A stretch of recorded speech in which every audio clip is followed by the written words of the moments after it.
Hey, how we doing? I'm Andy. This is Spiders. Thanks for coming and watching. And as the title suggests, today I'm going to show you how not to go about rehousing your Psalmopoeus irminia. So yeah, I'm not going to waste too much time. I'm just going to show you the footage and I'll see you at the end. Cheers. So first up, I'm going to show you me building the enclosure for this one. Now, this was done a couple of weeks before I went to Bugfest. Before I went to Carfest.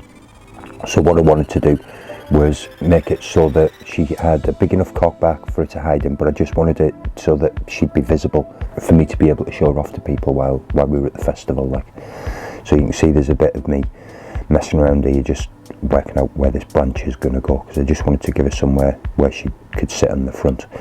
So we've got our basic substrate mix and some nice moss from the outside, and then as I say, you can see me just messing around here and trying to work out the best way to sort of lay things out, and as it was, I changed it all anyway.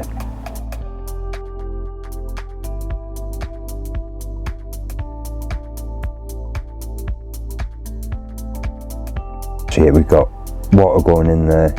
I've sort of decided on the placement for that branch. As you can see, it's just going to sit across the front, but I've since changed that out for a piece of slate and another branch, so it just gives her extra couple of places to hide. I may show that at the end if I remember. So you've got a bit of leaflet that goes in there, and there we have it. Quite a simple setup, but like I say, this one likes to come out and sit on the side of the tank, and she also likes to have it sit on the front of her corkback at the moment, so I'm hoping that she'll emulate that in this new setup as well. Right, so here we have her. Now this was my first mistake. I opened the lid and she was like this, and what I should have done is just put the lid back on and left her. Because I'd leaned her corkback forward and she wasn't happy at all. So yeah, my first mistake here was not putting the lid on and just leaving her and coming back 10 minutes later, really. Now what I decided to do is, because I had the new enclosure just next to it, I decided that I might be able to just lift her up, as you can see here, and this, now the corkback's resting across both enclosures, and my plan was basically to try and walk her in.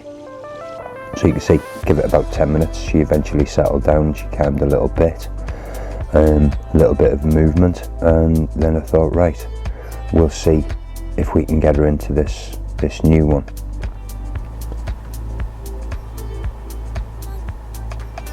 So yeah, as you can see there, she still wasn't particularly happy. I suppose, you know, you wouldn't be. She'd just been totally exposed. She'd been hiding away in her cockback nice and happy, and now she's exposed to everything. So what I decided to do is I thought we might be able to get the cup over her and just usher her around and bring her under that way. But I couldn't get her off the corkback. All I did was actually move around, put her on the underside, and that's where she stayed. Now ordinarily what I should have done, as I've said, is I should have put the lid back on, waited for it to come back out, and just got her out of her old enclosure into a catch cup, the way I normally do it, Tom Moran style, with a piece of cardboard and hole cut in it and whatnot.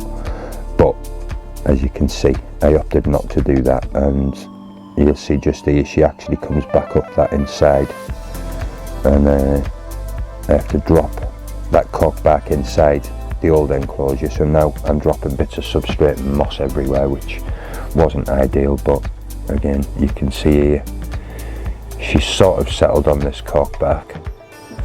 But the second I went in near her with the cup, she reared up straight away, and you can see there the cork dropped a little bit and she basically went down into the bottom.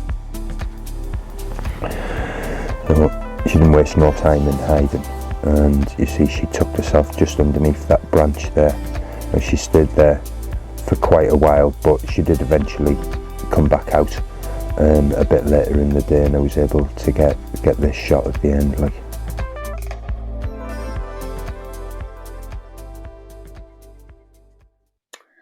so yeah, as you seen, that did turn out alright, but it could have been a whole lot worse, really. Like I said, it was just one of those things where I thought I could get away with just lifting her over. Something thought that she'd go straight over in my head and she just didn't, as you've seen. But yeah, as it was, all turned out okay. But yeah, I just thought I'd put it out there just to serve as a reminder, because like I've been keeping spiders a long time, and yeah, you know, you can still get a little bit complacent, as I did there, and it could have backfired on me, in all fairness. But like I say, luckily it didn't. So yeah. Anyway, thanks for watching. You know where everything is downstairs if you want to subscribe and things like that. And hopefully I'll see you all next time. Cheers. Done.